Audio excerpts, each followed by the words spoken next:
Hello, my name is Alexandra Corrade, and I'm an early child education business coach. In today's video, we'll discuss how to document expenses and prepare for monitoring for the Texas Workforce Commission's Child Care Relief Fund 2022.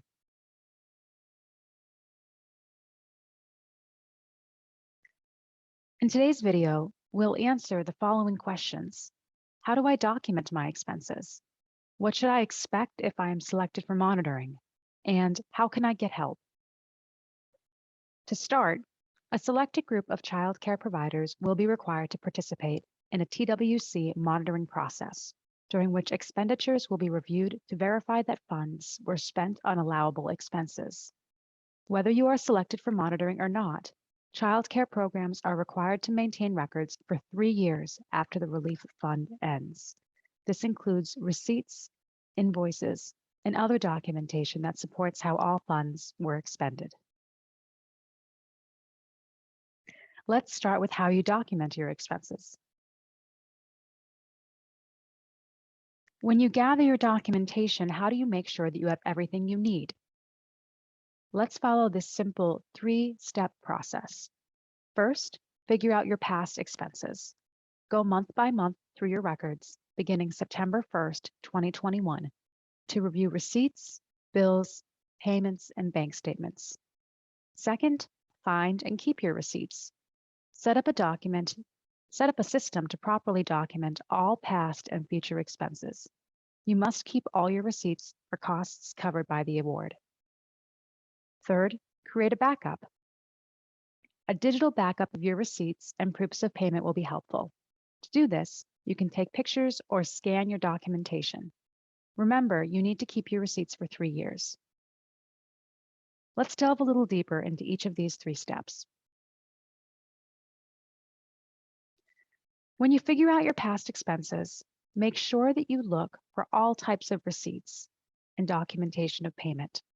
Month by month, look for your receipts, look at your credit card bills, look at your app-based payment systems such as Venmo, Zelle, and PayPal, bank statements and canceled checks, and third-party payroll systems. Make sure you look for common expenses. Start with your rent or mortgage and insurance, utility costs, facilities maintenance, payroll, employment and personnel costs, PPE, cleaning supplies and cleaning services, classroom and office expenses, and other goods and services. Here's a special note for home-based providers. As a home-based provider, some of your expenses are both personal and business-related. For instance, if your program operates out of your personal home, a portion of eligible home costs can count as a business expense. Similarly, if you use a phone for both personal and business purposes, a portion of your phone bill can be counted as business use. There are some easy methods to determine how much of shared personal and business costs can be reimbursed through the Child Care Relief Fund. First, let's start with the business use of phone. For phones, cell phones or home lines, you can determine what percentage of use was for business by looking at your bill and adding up the number of call minutes that were used for business purposes. Keep in mind, this should only be for the business owners or employees part of the bill.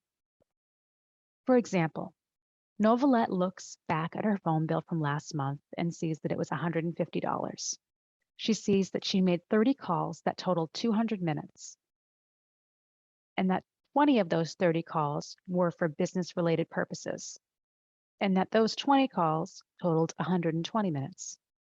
If she divides her business-related phone call minutes, 120, by her total call minutes, 200, she gets 60%. Novelette can then multiply her total bill of $150 by 60% to determine her business use of phone. 60% of $150 is $90. So Novelette can report $90 of her phone bill from this month for the CCRF. Now, as far as business use of home, for family childcare homes, if you regularly use your home for business,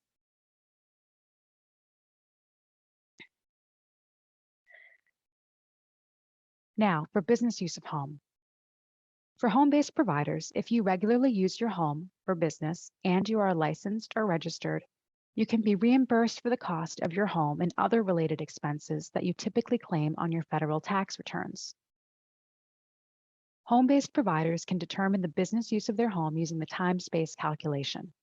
This will help you figure out the percentage of your rent, mortgage, property taxes, insurance, and utility costs that can be covered by relief funding. For help determining your time-space percentage, see the time-space calculation guide or request a call with one of our business coaches. Now that you have a clear picture of your expenses, set aside receipts for expenses that are allowable under the 2022 Child Care Relief Fund, and we'll get more into that in the next slide. Keep more than your funding amount allows in case some expenses are found ineligible by the TWC monitoring team. Be sure to set up a system to properly document all the costs that you have gathered since September 1st, 2021, as well as any future costs incurred by May 31st, 2023. Ensure that all your receipts or other proofs of payment show that you paid the expense, what you paid for, unless it is very clear, such as a bill from your electric company, the amount you paid, the date you paid it, and a description of the item purchased or service received. Common examples of receipts that you may be collecting include itemized receipts from stores, a payment confirmation from the electric company or a canceled check, or a summary report from your payroll company. A pro tip is to search for your larger allowable expenses first. This can help you to streamline this process of collecting your receipts because larger expenses like rent or payroll will take less time to use up funding than finding multiple individual receipts for smaller expenses, such as classroom supplies. Allowable expenses with the 2022 round of child care relief funding include personnel costs, one-time wage supplements for staff, rent, mortgage, and utilities, PPE, cleaning supplies, and other supplies needed to promote health and safety practices, mental health supports for children and employees, parent tuition or co-pays, and there are some other expenses as well that are allowable, which we'll get into later in this presentation, and providers will need to describe how they used funds that don't fit into these categories. It is important to know you cannot claim expenses already paid for by the Paycheck Protection Program, the Employee Retention Tax Credit, the Families First Coronavirus Relief Act, or funds from any other stimulus or relief funding program. Once you have all your receipts and documentation, do make sure you create a backup. Store your documents of your expenses in a secure location. Consider backing up your receipts digitally by taking pictures of them with your cell phone or scanning them into your computer, just in case something happens to your original hard copies. And make sure you save photocopies in a secondary location. If you need any more assistance with documenting your expenses, feel free to book a free call with a business coach at childcare.texas.gov. You might be wondering, what should you expect if you are selected for monitoring? Here's a simple breakdown of the monitoring process, and once again, we'll go into each of these in more depth. First, you'll be notified if you're selected for monitoring because you'll receive an engagement letter from TWC, which will give instructions on how and where to submit your expenses. When you submit your expenses, you'll take your gathered receipts and submit them to TWC within 15 days of the creation of the engagement letter. TWC will then determine if each of your costs is allowable, adequately documented, and spent during the proper time period, which is September 1st, 2021 through May 23rd, 2023. Your TWC monitor will then put together a report of their findings and discuss this final report with you.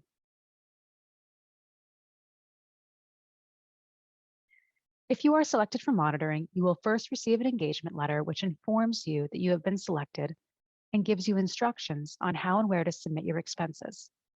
You will also receive, if you are selected, a document request list which outlines categories of receipts requested, as well as instructions to submit documentation by mail or through the online system, SharePoint. The funding categories under which you will need to submit expenses are these listed here: salaries and/or personnel costs, utilities, rent, mortgage, or property taxes, cleaning and sanitation, PPE, maintenance, food, non-cleaning supplies, insurance, and there is a miscellaneous category. If a document submitted does not match any of the listed categories, but is still eligible under the program, you will categorize the receipt under miscellaneous. Now, when you go to submit expenses, you can submit your expenses online through SharePoint. Once you are granted access to the system, you will find individual folders set up for you for each category listed in the document review list. You will upload all of your receipts for each category into the appropriate folder. Make sure that all of your receipts in each category equal the total amount for the category, and that all category totals equal your funding amount. Be sure to include your completed document requests list in your uploads. If you're unable to submit your documentation online, TWC does allow submission through the mail, though TWC requests that documentation be postmarked within 15 days of the creation of your engagement letter. It is a good idea to label each receipt with the category name and ensure the amount you requested reimbursement for is clearly listed. Be sure to send copies of your documentation and keep the originals somewhere safe in case your documents are lost in the mail. You should also include a completed document review list with your submission, with a list of category totals and documentation total. We suggest sending documents by certified mail with a tracking number. Once TWC has received your documentation, they will review your expenses to ensure that each expense is allowable, adequately documented, and incurred during the proper time period, which is September 1st, 2021 through May 31st, 2023. If an expense is allowable, it means it is necessary to maintain or resume operations of your program, including fixed costs and increased operating expenses. For something to be adequately documented, the documentation must clearly show who you paid, how much you paid, when you paid it, and what you paid for, and that you paid for the expense. TWC may reach out to you for more information about your expenses or documentation during this process if they have any questions as to whether your expenses were allowable, adequately documented, or incurred between the appropriate time period, September 1st, 2021 through May 31st, 2023. Finally, your TWC monitor will compose a final report. In some cases, TWC may find that some of your expenses are ineligible for reimbursement through the relief fund. We recommend gathering more receipts than you will need, just in case some of your costs are not allowed. You can register to meet with a coach to help you to identify and document your costs. For more information on monitoring assistance, please see the full Documenting Expenses and Preparing for Monitoring guide, available at childcare.texas.gov. If you're wondering how you can get help, there are resources available for you. Again, the Documenting Expenses and Preparing for Monitoring guide is available at childcare.texas.gov. You can also prepare with your business coach, who can help with monitoring assistance and provide you with links to help and other resources in English and Spanish. You can register for no-cost business coaching at childcare.texas.gov. And for more updates on the 2022 Child Care Relief Funds, visit childcare.texas.gov/CCRF 2022 update. Best of luck as you continue to gather your documents and prepare to apply for the 2022 CCRF.